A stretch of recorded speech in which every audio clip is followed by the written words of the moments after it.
Thank you for coming back into this community. You've been here before. And I want to just give people context before we dive into the new book that's coming out very, very soon. I want to just give people a sense of who the heck you are so they even know why are they listening to this gorgeous human with this beautiful face, this beautiful hair, with this beautiful body, like what's on the inside.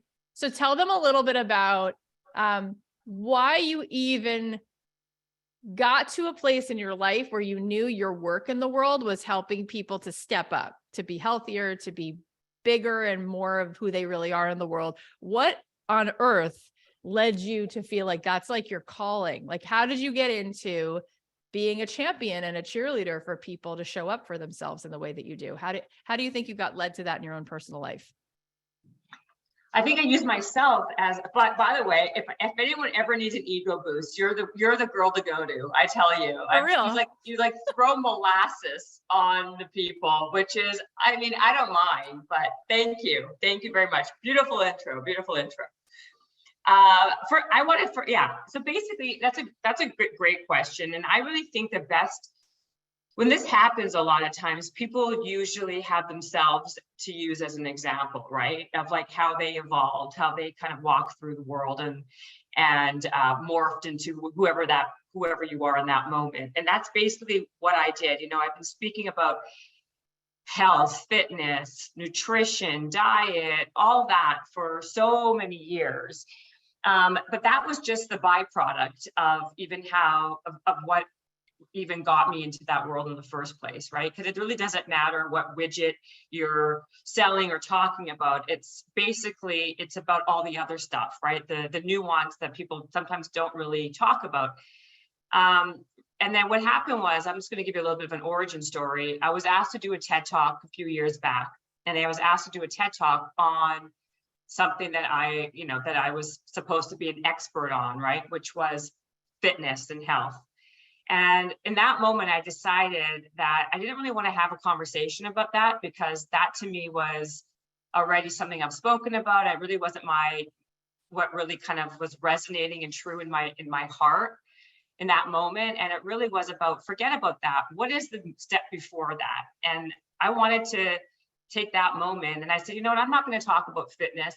Can I really talk about something bigger, which was being bold, right? I think at the end of the day, and that's what I did. He kind of thought I was kind of cuckoo, and I'm like, let me just play with this. And I did a talk, and I did a TED Talk basically based on the idea of being bold and using boldness as a skill that you can harness like any other skill, like anything else you want to get good at. And that really was like the superpower. That was my secret sauce, how I even got into anything. I was a very average person in every way growing up. There was nothing spectacular about me. I wasn't particularly fit. I wasn't beautiful. I wasn't fit. I was average in intelligence, but I created and harnessed circumstances and habits around me that allowed me to elevate in certain areas. And once I saw one thing getting better, it kind of gave me the confidence to try again. And I think what I noticed was, like I said, if I could do it, anybody can do it. And I think a lot of people feel stuck and get in their own way a lot of the times. And sometimes we try to make things that are really simple, really complicated. And it's really not complicated. It's really about kind of sifting through all the nonsense and bull and getting down to the brass tacks of like, how are you getting in your way? Where is your self-doubt? And if you can kind of have self-awareness and kind of figure that out, you can go through it. You know, the only way out is through sometimes. And so what I try to do is give people very practical, actionable skill sets that they themselves can kind of be their own biggest hero and champion and go out there and slay the world however they want, be it if it's in health and fitness, which was the area that I kind of landed on by accident, or whatever it is. And the other thing I wanted to really make note of, Cathy, is that, you know, this is not about being professionally successful for me. I think that's like one sliver of the pie. I think to have a really rich life when I say rich life, that doesn't mean planes and fancy cars and fancy homes. I'm talking about having a rich life in every area of your life, having personally rich friendships and experiences, and a career that you are thriving in and you enjoy. It's really holistic. It's not just one area. If you're only successful and dominating in one area of your life, then you really have to take a step back and think about, really, that to me isn't success. That to me is, that maybe is, you have money, but that doesn't mean you have happiness and real success. So I try to really give people the tools, like I said, to go after what they want, no matter what it is, as opposed to just acquiescing to what's available in front of them. It's so good. I love everything that you just said. And before we had this conversation this morning, I was talking to somebody else, Peter Crone. I was interviewing him for the podcast, and he'd said something so beautiful, which we all know, we've heard this, but I love how he said it. And he said, your identity, it's just a conversation that you're having with yourself, right? Like, you're deciding what your identity is based on how you decide who you are and how you decide how other people see you. And that's something that you obviously can play with all the time. And why I say that is because, having the benefit of knowing you, this quality of being bold is really and truly so much of the gift that you give in who you are. And what I want to say about that is, you are the girl on the playground who has no agenda and no ulterior motive other than you're really a people person. And you have the willingness to be sweet and enthusiastic and vulnerable and become friends with people like instantly, because you don't measure people by status or money or success. I think one of your real unique skills is the boldness of having the courage to just walk over to anyone, see and treat everybody like they matter, be fascinated by everybody, feel like you can learn from everybody. And because of that, your life has unfolded in ways where incredible opportunities are always there, because you look at the world like it's just a playground, and there's always another fun person to meet. And there's always something else that's right there that you can just climb on those monkey bars or try that new thing. And I mean, I saw it the other day. Jen and I were at an event in LA. I knew you. Yeah. You knew I was going to say it. And we're walking out of the Beverly Hills Hotel. And like, I'm not a stranger to these moments. I've lived in LA since 2003 with a year in Florida, but like, I've been here 20 years. And Al Pacino is walking out of the building. And Jen's like, it's Al Pacino, right? And my husband and her husband, well, look, Al Pacino. Yep, confirmed. And Jen is like, I'm going to go over. And I'm like, I'm not. Like, my whole being is like, not walking over. And Jen's like, of course Jen's going to walk over, because the energy of Jennifer Cohen is, hi, I'm Jennifer Cohen. You're awesome. Want to take a picture? Like, literally, that's always been who you are. My friend Sahara Rose tells the story that years ago, she was a 24-year-old girl at an Ayurveda sort of topical seminar, and Deepak Chopra was on the stage, and something inside of her, talk about being bold, said, Sahara, stand up, walk toward the stage and go say hello to him. And she was like, everything in her like ego self was like, what the hell are you doing? So she walked up to the stage and then actually walked up those 3 stairs that lead to the stage. And she said, hi, I'm Sahara. And he goes, I'm about to give a talk. Please don't walk on the stage. If you want to contact me, fine. Like, here's my assistant. She goes, great, I will. And sent the assistant a message. I'm the girl who just walked up on the stage. To which she said, okay. And she was like, would he just read this thing I just wrote on Ayurveda? To which he did, to which he then wrote the foreword to her book, then became the #1 best-selling book on Ayurveda, period. Okay. And then she got a job working for Chopra for all these years. That, whatever that is, okay, that is called being bold. It's all humans. It's all people, no matter what you're looking at, what industry you're looking at, the deals get made on the golf course.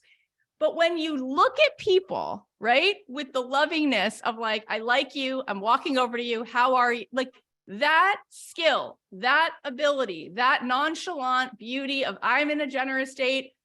Here's what I want to say, the last thing about it. When Jen walks over to Al Pacino, the reason you can walk over to him is because your sense of self-esteem is not hinged on whether he says no or not. You're like, love you anyway. Like, that's you. You're just like Tinkerbell moving through the world. Well, it doesn't make a difference to me. And I'll tell you why though. Obviously. Because I'll tell you why. It would have at some point in my life. I don't believe that at all. It would have, but I have evidence to the contrary. Yeah, you do have a little evidence, but I will say that what it is, it's like reframing the way you think about certain things, right? It's all about reframe. We have about 6,200 or 7,000 thoughts a day. Do you know that 80% of those thoughts that you have a day are negative thoughts? Negative thoughts, right? So unless you're cognizant and aware of that, right? And unless you are, it will change the trajectory of what your outcomes and circumstances are, right? Because negative is not going to find positive, right? It's a charge. So you have to make a conscious effort to reframe the way you see things and think about things. And in the way I've reframed it to be like, well, number one, what's the worst that can happen? My life will be no different, no worse off if this person rejects me, or if this doesn't happen, I'm still in the same place. So that thought's always going through my head. That's the first thing. And then the second thing is, to me, rejection is always better than regret, all the time. I've had a lot of times when I got myself stuck because I overthink. I overthought this can happen and that can happen and this, and I missed the opportunity altogether. And then all I do after that is ruminate about what if I did try? What if I did go after that? What if I did go up to Al Pacino or whoever that, Deepak or whoever it is? What could have been? Even if the chances of something good or positive happening is slim to none, it's still a chance. Have you ever seen Dumb and Dumber, the movie? When he's like, is there any shot that you'll go out with me? And she's like, no. And he's like, no chance at all. Is there like 1 in a, 10 chance? Is there a 1 in a million chance? And then she's like, fine, 1 in a million. So you're saying there's a chance, right? Like, the truth is, like, if you have a glimmer of hope, a little bit, doesn't have to be a big glimmer. It could be just a small part, but there's a little hope that can go a long way. So that to me is how I move through life in everything I do. It's like, I don't want to regret not trying.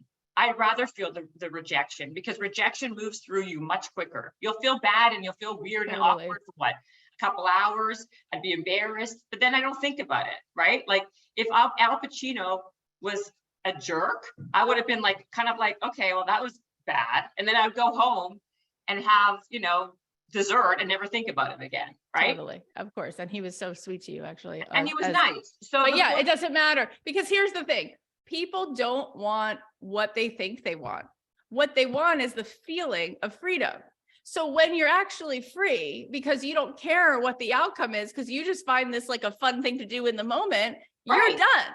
You're not going to be changed by what the external things are. Like circumstances are circumstances. You get to control, like, how fun does this get to be? And so I just think, Jen, it is just so fun, this story. I know you've told it a zillion times. You told it the first time you're on my show, but like, this is a defining moment in your life, which shows people what's really available. It's so fun. Can you please tell them about the story that that Cathy. I'm referring to? You have to tell it. You please have to.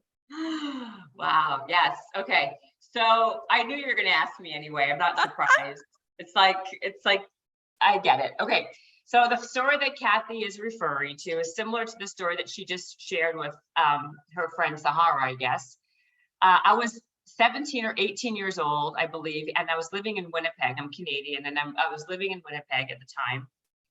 And I was a huge music buff. I loved music, and my dream job was to become like a video disc jockey, like a VJ, like a Carson Daly, one of those people. Remember MTV? I don't need to be dating myself, but like MTV was like the big thing back when, right? And when in Canada, we had something that was the sister, like kind of exactly the same thing. It was called Much Music. And I really wanted to be a VJ, like badly. And I thought, okay, how, it was it was also one of those jobs that everybody wanted. It was super coveted, like everyone, it was the coolest thing in the world to be. So I'm like, well, how am I, like, if I want this job, like, how am I going to be noticed? Like, what am I going to do to even, for them to even like giving me a chance, like an audition or an interview? So I came up with this idea that if I put together like a phenomenal demo tape, like one that was so kick-ass that they would have to give me an audition. And so at the same time when I was having all of these thoughts, Keanu Reeves was in my hometown because he was at the pinnacle of his career. Actually, his career stayed like super high all the time. But at this point, he just got off of the movie Speed, which really put him into like a whole other category. And he really wanted to be like doing a Hamlet play. I don't know why he wanted to do Shakespeare very, very badly. So he came to a small town like mine. And I had this idea that would be such a great thing if I can have him as my demo tape. If I could audition, if I can get an audition, it'd be because of him on my tape. So I told all my family and friends, and I'm going to go get Keanu Reeves. And they all, of course, laughed and thought I was like the crazy, like, who are you? You're like a 17-and-a-half-year-old kid. Why would he ever even talk to you, let alone like let you interview him? And I was just like, all right. I'm like, you never know. And so what I did was I stood out of the place. I stood in the back alley behind where he was performing Hamlet. And it was, keep in mind, Winnipeg, Canada is really cold. It was like -35 or -40. And it was just bone chilling cold. And I sat outside for 20 minutes passed, and then 30 minutes passed, and then like 45 minutes passed. And finally, he walked out of the doors, and there was like a ton of press everywhere. Because at the time, remember, we didn't have social media. So it was like the old school days where you had like the Inside Edition and the Current Affairs and the Entertainment Tonights, and although that's still around, waiting for him, like a glimpse of him. And I just walked right up to him with all the other screaming girls waiting for him. And I tug on his jacket, and he was signing all these autographs for people, trying to get out of the building. And he looks at me, he's like, okay, I guess you want an autograph, you know, where's your paper? And I'm like, an autograph? Why would I want an autograph? No. I'm applying for a job and I really need your help. I thought you can allow me to interview you. And he was, again, taken aback, was very confused and staring at me. And he's like, what? And I'm like, yes, I want to be a VJ for Much Music and you need to help me get this job. And he's like signing and getting tugged at from all these girls. And he was very perplexed. And he was like, you know what? I don't even know what you're talking about. Can you just write down your number and I can talk to you about this some other time? And I didn't even have a piece of paper. I didn't even have a pen. I had nothing. And I'm like looking for somebody to give me a pen. And I'm arguing with him saying, you're not going to call me. Why are you saying this? You're going to blow me off. And some girl in the midst of me trying to tell him this handed me a lip liner and a gum wrapper. And I put my phone number on this gum wrapper and I handed it to him. And they basically then scurried me away. Like, I think like the security and the girls were like get this girl out of this area. And I left and I went back to school the next day and I told my friends and I became a big joke. Like everyone started laughing at me, like, oh, teasing me. Oh yeah, Keanu, yeah, what happened, you know? And I go home and then the next day I go back to school and same thing, like, oh yeah, did Keanu call you? Like, you know, like laughing at me. And I just kind of kept my head down and kind of like let them just make fun. And that happened again the third day. And then on the fourth day, when I came home from school, my mom said to me, asked me actually if I listened to the answering machine, because we had answering machines back then, which I didn't. And I listened to the answering machine and lo and behold, guess who was on the answering machine? I hear, hi, this message is for Jennifer. This is Keanu calling. We met a few days ago. You were asking me a question. I didn't know what you were saying. here, call my phone number is blah, blah, blah, blah, blah. Can you please call me back?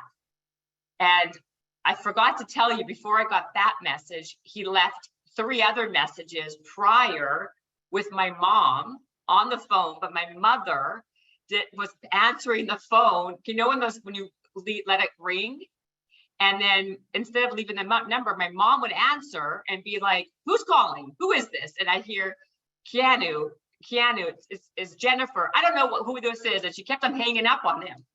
So the 4th time, he actually was able to leave a message, which of course I was like freaking out.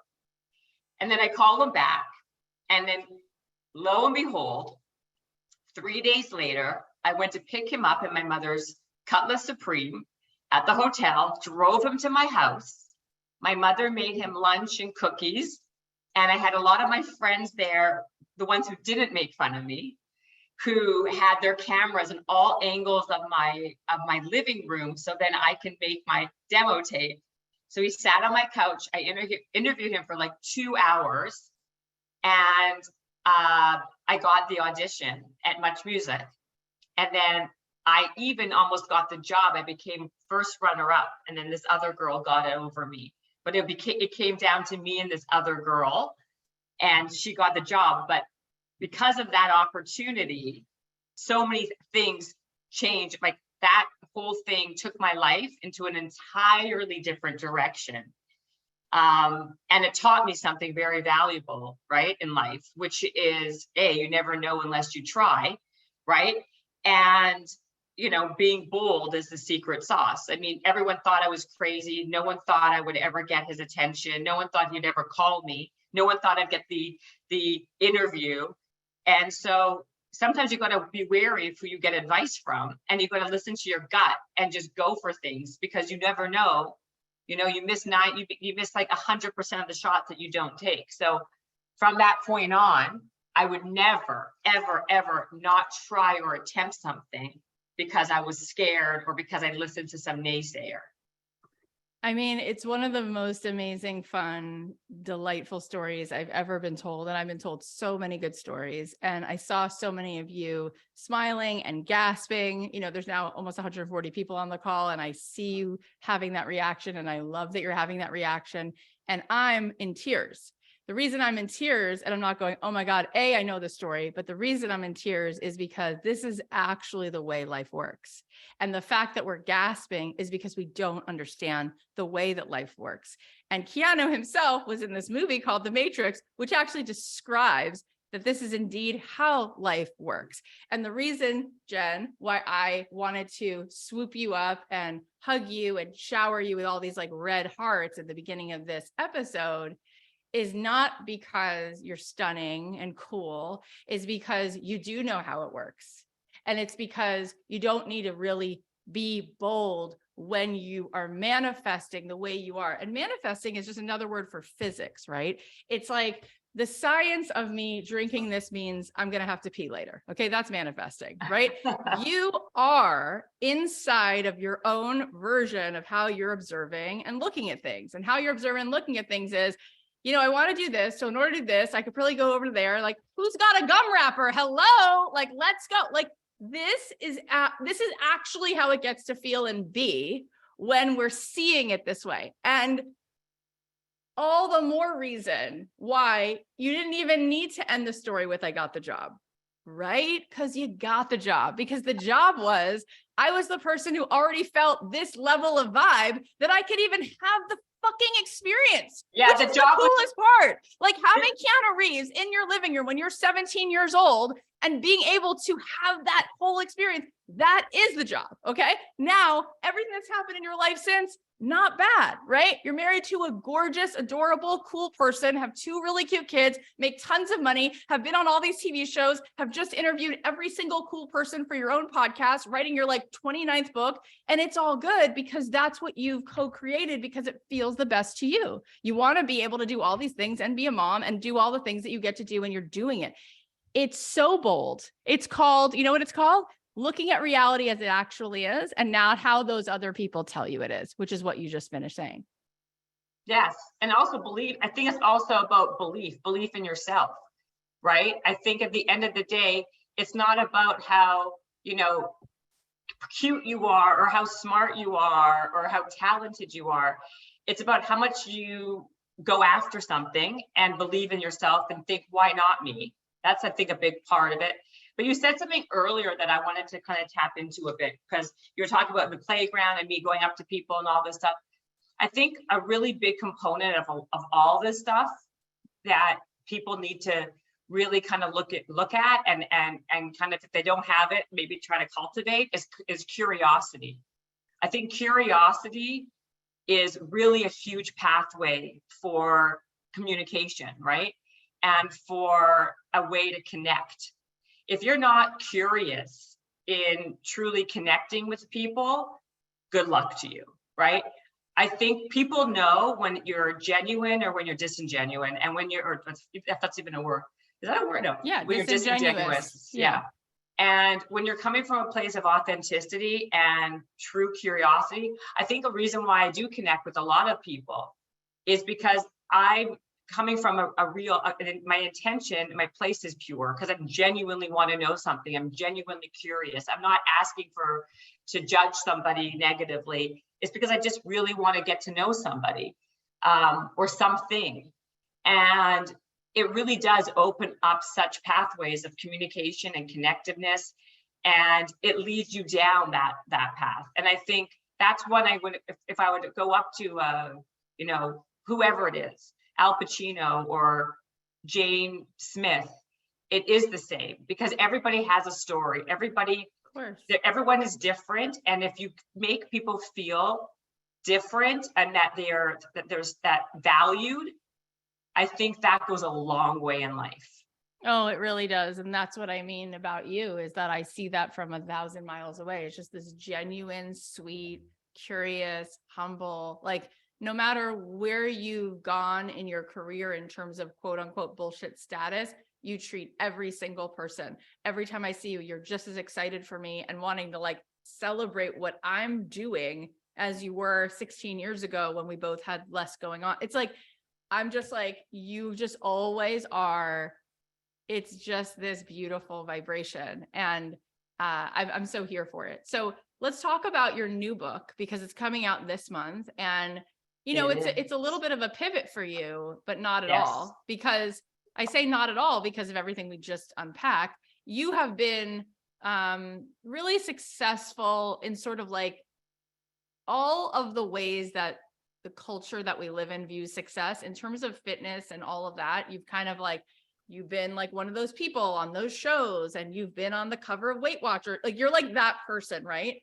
And yet, as you just said, all the real like magic to you was not really in how you can show someone how to lose the weight. It's more in how they lose the weight of all of the stuff that goes on between their ears.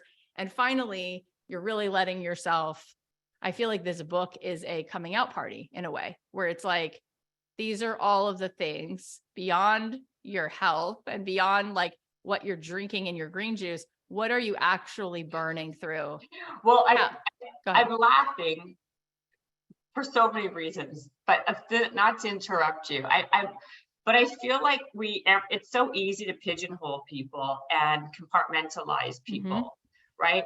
It's like, because I come from the world of fitness, then all I know is to do a squat or a lunge, right? Then that means you can't be good in anything else or interested in anything else, right? When the whole overarching message and philosophy that I have is, you can really be good enough you could be good and better at anything if you just harness the skill, right? And we can have more than one interest that we cultivate at different times of our lives. Like in my life, I just so have fitness. And this is why the crux of why I laugh is because I wasn't supposed to be in the health and fitness business. Like my background is I have an honors psychology degree and I have an MBA, and my trajectory had zero to do with fitness. I was head of marketing for a record label, which is before, and a sports team, and involved the sports team. And I got a job offer in LA in a completely different area when I ended up here. I hated the job. So I ended up by accident becoming a trainer for a while, then created a whole business and career in the world of fitness with my app that I sold or the shoes that I created. But people only know this much, and then they assume that's your story. When really it's like the iceberg. You don't see anything except the tip of something, and then people make all these like wild assumptions, right? I mean, it's so true. And I mean, not that he's like the funnest person to talk about right now, because Elon Musk is kind of having his own little moment, but isn't it interesting, just as a fact pattern, that the man went from PayPal to Tesla, right? Which just goes to show you, like, though you could look at something and go, those two businesses are not at all the same. And it's like, it doesn't matter. The part that's the same is somebody behind it who's a risk taker, who's an entrepreneur, who likes engineering, who likes solving problems. So that's the only point I wanted to make about him, was like, you can have 15 things on the smorgasbord and they do make sense, right? I mean, P. Diddy was making like vodka and he was also making beats, and it makes sense because it's not about pigeonholing a person. When you're a creative human and you're unleashing that inside of you, there's a thousand different ways that that's going to manifest itself. And it is stupid how people are like, well, then she's going to teach me how to do squats in the gym. And it's like, well, that's only one thing that she is about, right? So let's talk about, go ahead. Yeah, no, I agree 100%. It's like, that's why when people say, oh, this is something different, but like every example that you've mentioned is exactly that, right? Like the truth of the matter is, it's like Elon's perfect. Like he also has SpaceX and Twitter or whoever. Like it doesn't matter. Like to me, it doesn't matter what the widget. That's why I said it earlier. It doesn't matter what the widget is that you're selling or doing in that moment. What matters is what's within you that gets you to do that widget. Because if you can do that widget, if you have that fire and desire to do that widget, you can do any other widget. So for me, I cultivated that fire and desire in me and belief in me. So I don't care, like I can do fitness, but guess what? I also have a venture fund. I also had a technology company. I also had a shoe company. Like it doesn't matter what the widget is. It just matters how you utilize you as a being to go after it. That's it. So it's a perfect setup for this conversation, but it's a perfect setup for your life in general. And that's why everybody, I think, will be so served by hearing the rest of this conversation and listening, and reading your book. So let's talk about the book for a second. The book is called Bigger, Better, Bolder, Live the Life You Want, Not the Life You Get. I just started reading it. It was just brought to my house a couple days ago, and it's great. Let's talk about some of the topics that you cover a little bit more in detail. So you talk about building, and I love it. It's just exactly what people need. Building the habit and the skill of getting the life that you want, or getting what you want in life. Let's talk about that for a second. People would love that, right? They'd love to be able to wake up and say like, oh, now I have the habit or the skill to getting what I want out of life. Boy, is that a change of pace that you even think that's possible. Most people are like, well, this is the cards I've been dealt and that's it. What do you mean by building the habit and skill to get what you want out of life? I say that you could be whatever you're not a product of your circumstances necessarily, but you are a product of the decisions that you make with your circumstances. And I follow that very closely, right? It is really, the onus is on you to create the life that you want, as opposed to, I said, being acquiescing to what's in front of you. And I believe this wholeheartedly. So I believe creating habits that will create the highest level of you and make you the most productive possible. And I will say, this is where fitness is extremely important. And I will talk, and I actually had a conversation last week with my friends at Mind Pump. Do you guys know what Mind Pump is? Yeah. We had hours of conversation on this, because I believe that when I was younger, I did start to take fitness. I thought fitness was going to be a hobby for me, right? Like I talked about earlier, right? I thought it was something I was just doing because I liked it. Never did I think it would be like a huge piece of my life and my career. But I will tell you what I did learn from that. I learned goal setting. I learned self-esteem and self-confidence. From when you see yourself becoming physically stronger, you become mentally stronger.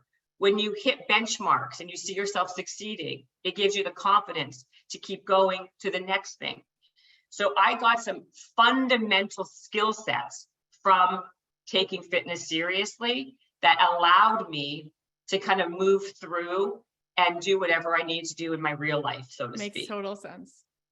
And so to me, the fitness component and how this bigger, better, bolder book merges together is one habit that I think is really important for people to cultivate, is that some form of fitness activity. Now, I'm not saying you got to go become an Olympian tomorrow, but what I am saying is if you start doing something for yourself that's physical, you will see a shift mentally. I don't work out because I, need to have a toned ass at this point, right? I'm too old at this point, but I will tell you what it does for me mentally and cognitively. It gives me the focus. I'm much more alert. I'm much more clear, and it gives energy begets energy. So that was a habit that I think is really important that I tell people to build into their life. I also talked about the fact that to create bold moves, right? So if you weren't born bold, right? Not everyone, like maybe I was born a little bit bolder than you or someone else, but that doesn't matter, right? We all have our own baseline. But by practicing little bits here and there, you can increase that baseline. So I talk about little things that you can do daily to become a little bit bolder. It could be as small as calling your cell phone company, your cable bill, and basically negotiating a better monthly rate for yourself, right? Most people don't bother. They're like, whatever. Or when they go to a restaurant and when their food comes cold, maybe returning your food and telling them that the food doesn't taste properly. Like things that people sometimes shy away from because they think they're being rude, or they don't want to do it because it's uncomfortable, or it makes them uneasy. Small little things like that. The better you can get at the little things, the better you get at the big things. If you can ask for small things, that gives you the practice to ask for the bigger things in life. It's so true. So things like that, you can laugh at me all you want. When I go to a restaurant, I say this on the side and extra that, and I don't want this. I use the menu as just a table of contents for what ingredients are on the menu or in that restaurant or in that building. And then I construct my own thing. Now, as long as you're not being an asshole about it and you're being kind and you're being nice, people don't care. It's not about what you say, it's how you say it. So if you're saying it in a way that's not jerky, people understand. And the majority of time, they're like, yeah, I agree with you. I would get that. And then what happens is it becomes a funny little conversation. But to not be comfortable in asking for what you want with a simple meal, how are you going to be able to ask for what you want in the big things about a guy or a girl you want to go out with, or a date, or a job you want, or a promotion that you're looking for? So start small and work your way up. I do things like that all the time. And it's funny because, people get so offended so easily. To me, I don't find that to be offensive. I find that why not? Why are people so afraid to just ask the question? What is literally the worst that can happen? That someone you're never going to see again in your life says, no, and then move on. It doesn't matter. It's we get so hung up on these silly, frivolous little things that really make no difference. Yep. But at the same time, it's helping you with whatever that thing is that you're trying to work out within yourself. Why not do that other thing? Who cares? So we have to be able to drop all of that discomfort within ourselves of what other people think. Nobody cares. Yep. That is the point. You think people care way more than they really do. You're a blip in their day. Once you walk away, they don't think of you again. They really don't. They really don't. People are so self-involved So that they really don't care. you know, like even when people like, even to take it back to like a gym, right? People don't want to work out of the gym. They feel uncomfortable or intimidated, right? People are so preoccupied with how they look, what they're wearing, how, if they feel like they're like fitting in, no one is even noticing if you're walking in the door or not. Nobody cares. So when you understand that, and you really truly like in your bones understand that, it allows you to move through the world very, very differently.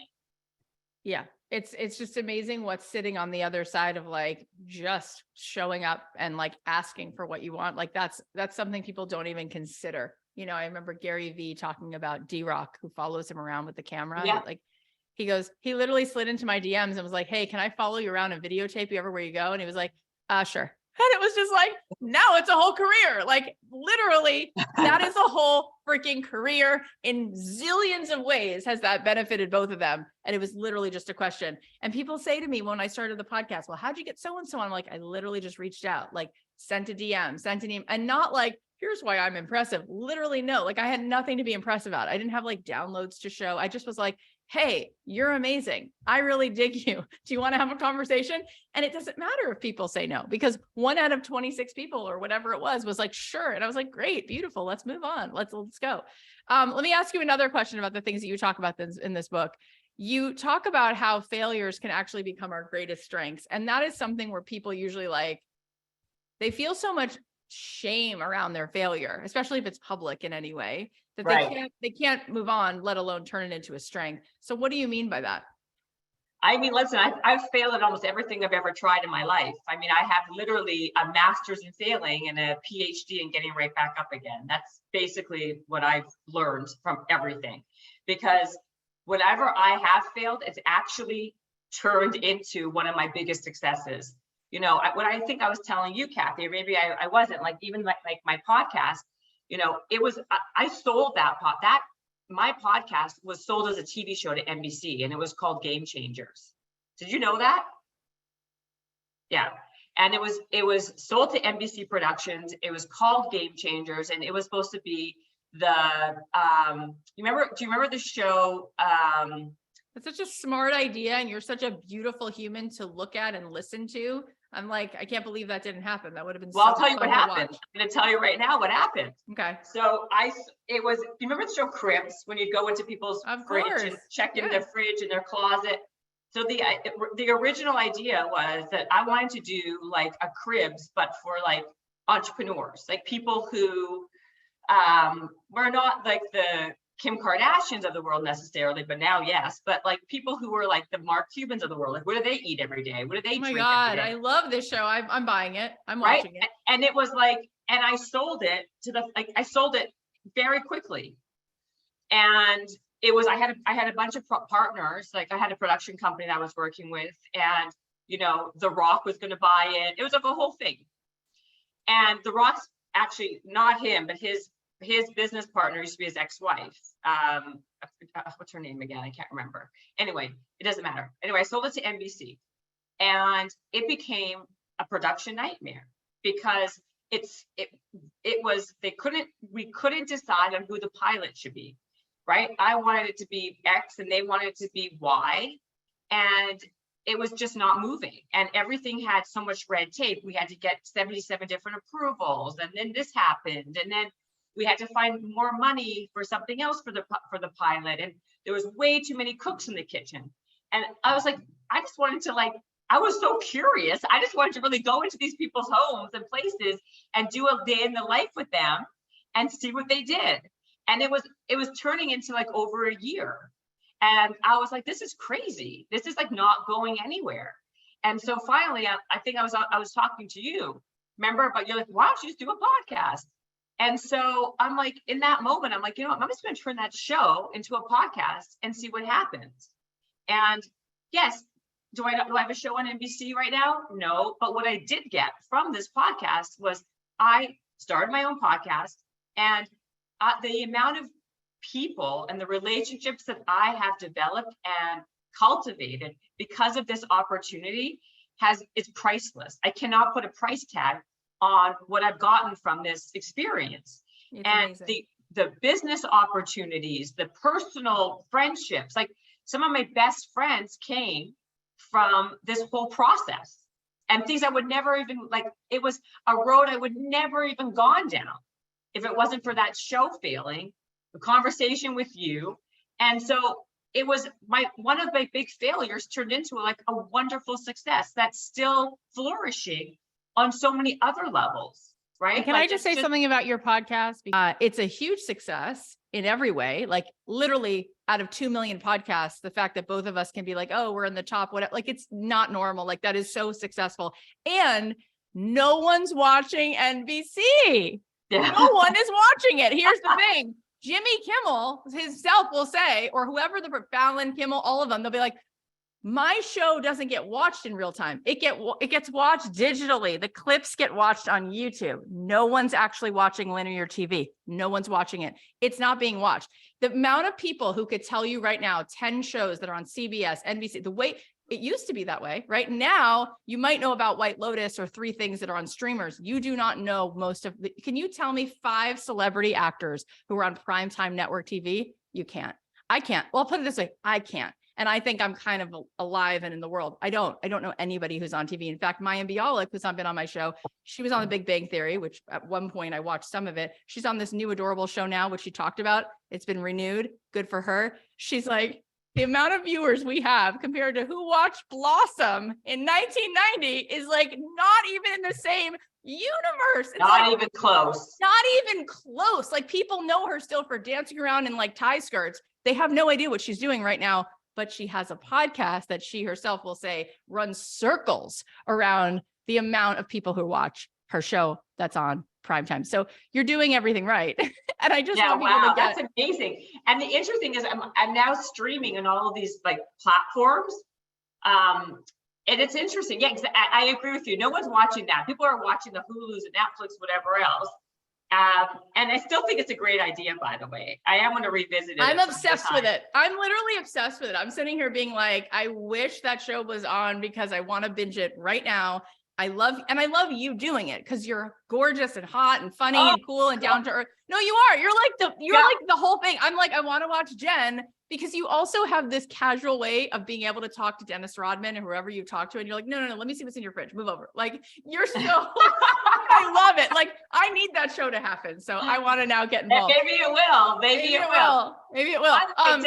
You're hilarious. Doesn't she throw molasses on her guests? I mean, it's unbelievable. I've never met you. Were amazing. You're amazing for the ego. Can I carry you around in my purse?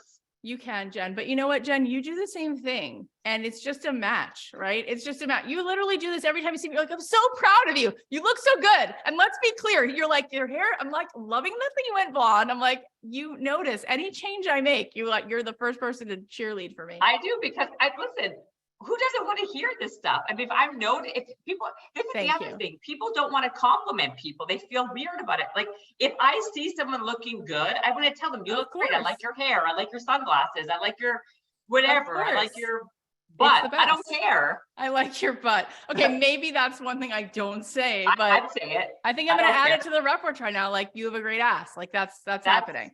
Yeah. I don't know that I'm checking it on, but I will thank you for reflecting that back to me. Okay. So here's the thing. Before we start to wrap up the conversation, I feel like everybody at this point is like in love with you, definitely wants this book, definitely wants all things Jennifer Cohen, the podcast, Game Changers to come out on any thing that actually people watch. And let's just talk for 1 minute about your podcast, because people here are specifically starting a podcast, and whether they knew you or not before today, some of them did. You have a really successful podcast on all standards of what makes something successful. It's yummy. It's fun to listen to. People actually legitimately like you, and it reaches all those stats. Why do you think podcasts are successful when they are? Tell me one thing about the success that you've seen and felt in your own podcast that you would want to share with somebody else who wants to have a level of that success for themselves. What makes a podcast awesome? You know, I really think it's content, giving people quality content that is a little unique. You know, I will, and I'm sure Cathy, you can attest to this, right? In our business, people are always chasing the best guest in terms of a name. Like, oh, I had like, who can I get on? Like this name, that name, this name. And what happens is whoever that name is, they end up doing the circuit, right? So if I get a big name, chances are he's going to be doing yours and 99 other ones that you're always seeing, right? So it's the same content that's being repurposed over and over and over again, which is to me not even interesting anymore. No, it's not. It's not at all. And so like when I start, but it's funny because when you start, you chase the name. You think, oh, if I can only get X on, that's going to make my podcast thrive and hit. And what I now do, and I realize this, too bad not, I mean, later than sooner maybe, is that it's really about content and having people on that are really giving juicy, good content that is really practical. You know, I feel like the episodes that do the best for me are the ones that I'm genuinely engaged and interested in, that I'm learning from. And that if I'm learning something from it, then my audience is learning something from it. They don't have to be the most fancy person and the most famous person. And in fact, I'm going to tell you the truth. Those people usually do the worst for me. They're not doing the best for me. You know, like a couple of them like hit for me, but one of my biggest episodes, he was popular. And it went crazy, was Sean T, who I'm very good friends with. And Sean T is like he created the Insanity, and he created all these major big fitness platforms for beach bodies, very well known. And yes, he's got a big following and all that. But when we were talking about fit, I cut tons of teasers. So what I do is I have a podcast and then I cut tons of teasers and I put them everywhere.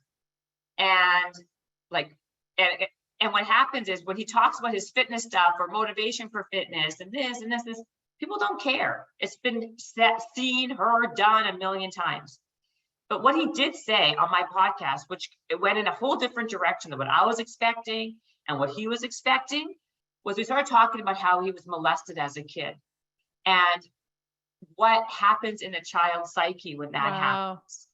And it wasn't the things that you're thinking about. It was something that was so he became in love with this guy because that's all he became familiar and he knew him. And he walked through the psychological turmoil that put someone through. It was honestly like when we were doing the podcast, everybody in the room, because my camera guy and his few people, whatever was there, we're riveted because we've never heard that before. We've never heard that how he said it before. And it was so heartfelt that so many people who had that struggle, who felt the same way, but they never had the courage to say it out loud, or thought that they were alone, that no one ever thought the same way.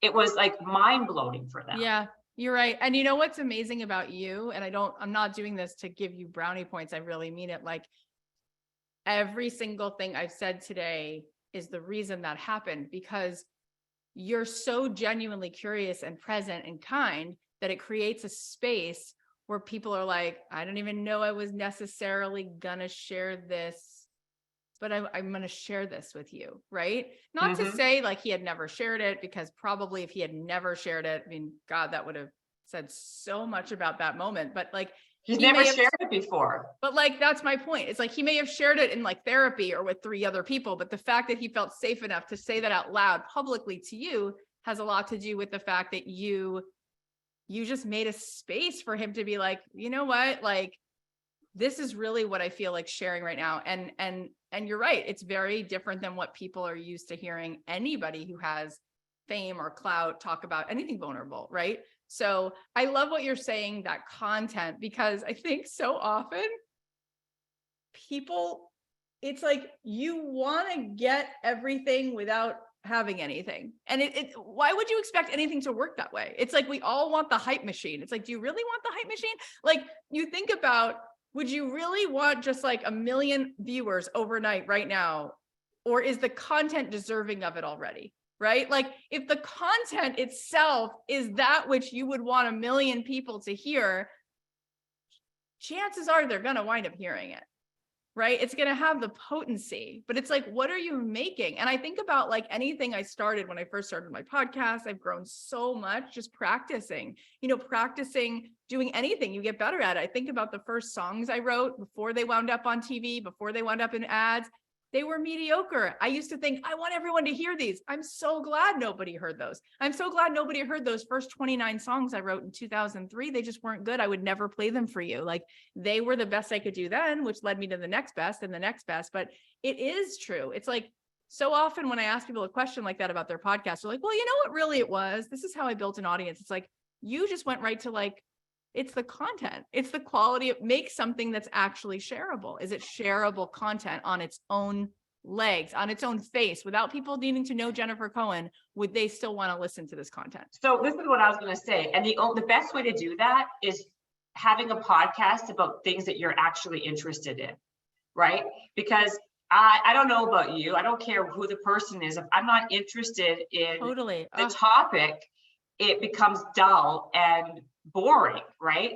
And I think there is something to be said for like kind of like leaning in one area versus being a master of all. Like, I mean, maybe just pick one lane and like go really. I have a friend, her name is Dr. Gabrielle Lyons, and she's a health and fitness she's a doctor, and she talks a lot about protein and all these other things, and she's really smart. She grew exceptionally fast. She's got like a huge podcast, a very, very successful podcast now in the health and fitness space. And she's become massive in her own right, writing a book and all these other things. And the reason why she grew really fast is not because of anything else, but except one thing. She stayed in her lane that she knows she's very knowledgeable about. She's super passionate about what she talks about. And everybody that comes on, they're not big names. They're people who are super, like just such experts, and they have such amazing knowledge on what it is that you constantly glean something from that episode.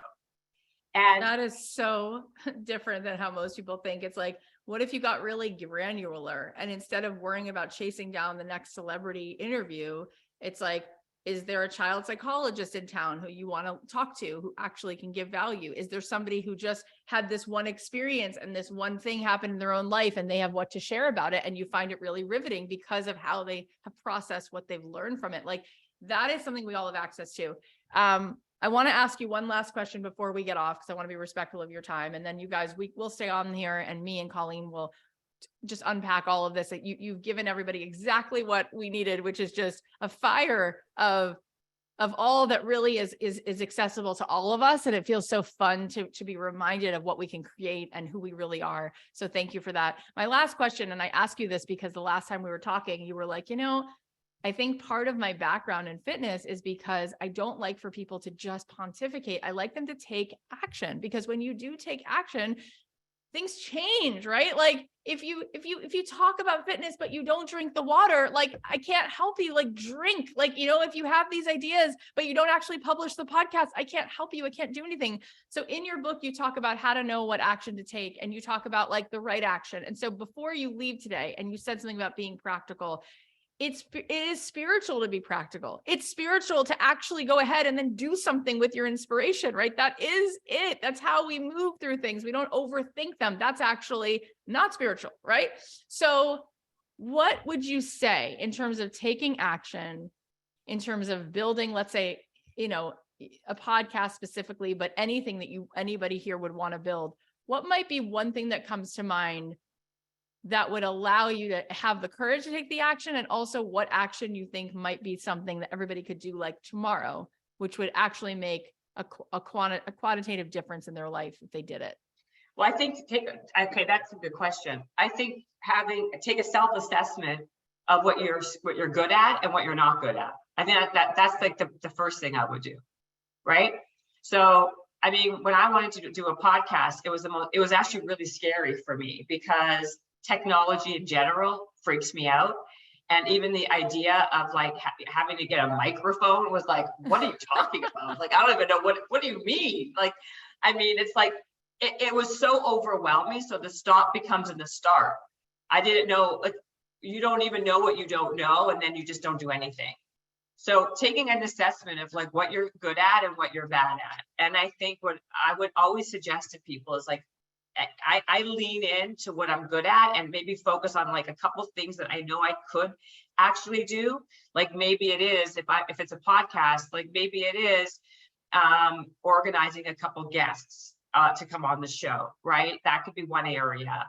Maybe and then finding somebody who can help you with the things that you're not so great at, right? Like maybe you find someone even like on the tech side who can help you with the organization of it, right? Like, and then you just start small. You don't have to have a big studio in the middle of Hollywood. You could do it in your garage. You could do it in your office.